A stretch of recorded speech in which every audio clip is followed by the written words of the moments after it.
May 2013. Nvidia announces to the world the birth of a new baby, the GTX 780. Weighing in at 550 pounds, she was a big, healthy, hungry little beastie with a bright future ahead of her.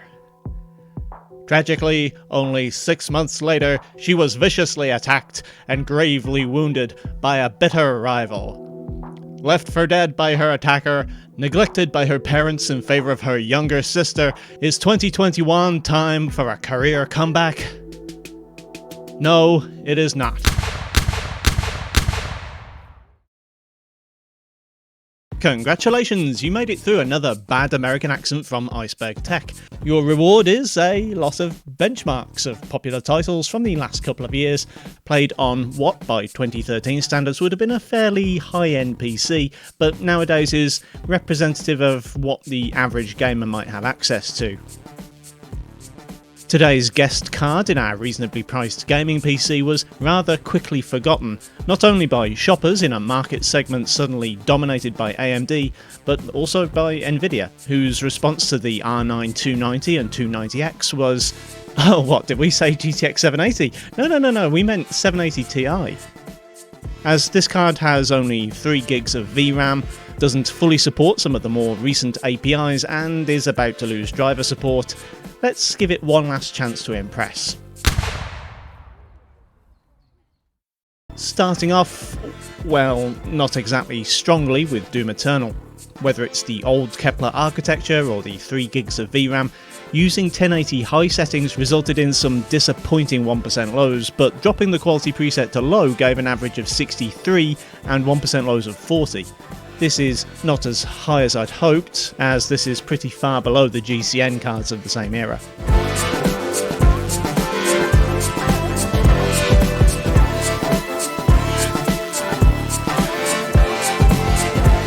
Rocket League isn't exactly the high-end AAA use case that Nvidia would have originally intended for their prestigious 80 series cards, but it's a good workout here in 2021.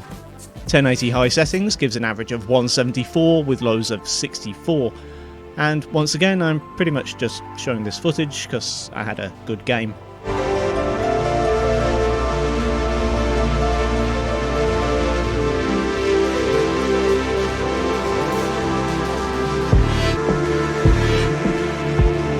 Meanwhile, in the pagan realm, we are presented with a pop-up to let us know that this card, like the rest of the Kepler-based GPUs, doesn't fully support DirectX 12, hence Assassin's Creed Valhalla won't start. Moving on. Meanwhile, in the pagan realm, Valheim continues to find itself unworthy.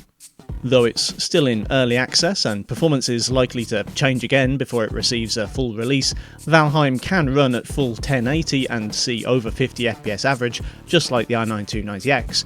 However, in this case, we have to drop to medium quality settings to get there.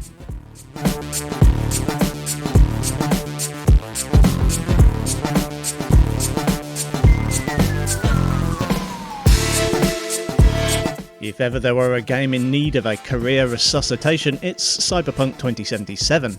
The 3 gigs of VRAM on the GTX 780 necessitated choosing low settings across the board, which in turn results in a healthy dose of LOD-related nightmare fuel. You're welcome. At these settings in 1080, it's possible to get a 30 FPS experience by and large, though lows drop below 20 from time to time.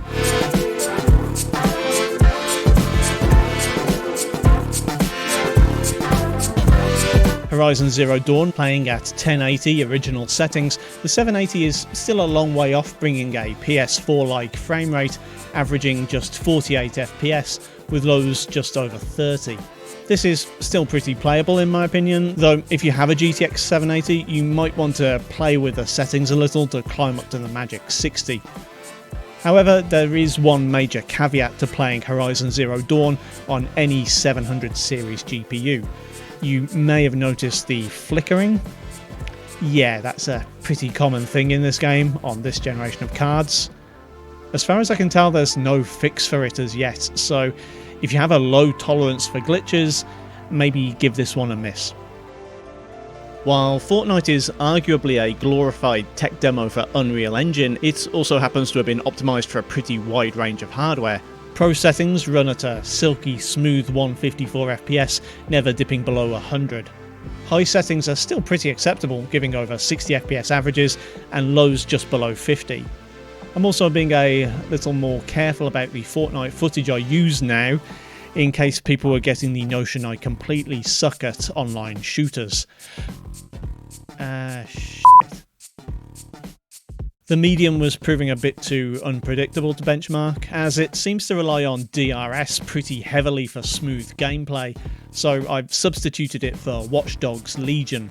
I picked this game up for my £750 air quotes console killer video, which if you haven't checked out yet, you definitely should.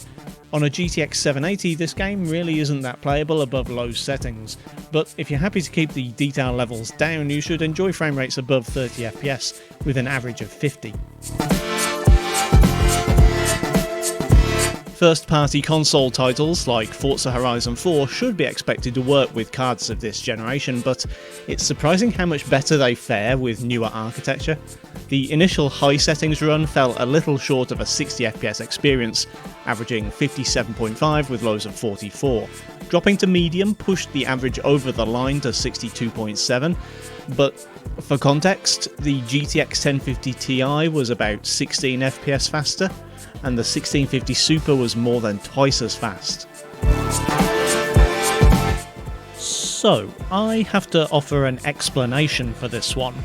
I scripted and recorded this video over a month before uploading it, but ended up pushing it back to allow for my epic month-long console killer series. In the meantime, since benchmarking the GTX 780 in Call of Duty Warzone, developers Raven Software have once more well and truly f***ed everything up. The latest update introduces their latest patent-pending feature, the Kepler exclusive Minecraft Shadow glitch, as reported by Crisp over at Zwirms Gaming. I hope I'm pronouncing that correctly. As you can see from my now out-of-date footage, I played the inferior, non-glitched version of the game at 1080 low, and saw averages of 61 and 1% lows of 44. I'd love to go back and retest the game with the new update, but sadly I don't have the card anymore. I think someone up there's got it in for me. Looked at out of context, the GTX 780 plays Apex Legends just fine, with lows hitting 52 and averages over 80. However, this is the lowest score I've measured for this game on a dedicated GPU to date. The GTX 1060 and 1650 Super both recording substantially higher frame rates at higher settings. Even the Vega iGPU in a Ryzen 3 4350G could get within 10 FPS of this, albeit at 720. I don't think the bad rep that the GTX 780's found itself with is entirely unearned. It clearly isn't holding up as well as the AMD cards of the same era, and given that it really wasn't as cheap as it should have been, I paid a pretty excessive £95 for mine. It's pretty hard to recommend in 2021. For the right price, it could still be a viable option, though you'd need a pretty hefty PSU to feed it. If you still have one of these cards in your PC today, you should be glad to know it can comfortably run modern games until new cards become available. I did also want to add that I really love the EVGA cooler here. Even running Furmark, temps topped out in the mid-60s and the fans were still pretty quiet. So that's a thumbs up from me for the early 2010s EVGA coolers, but for the GTX 780, not so much. Thanks for watching, kindly do the usual YouTube things if you feel so inclined, and I'll see you next time.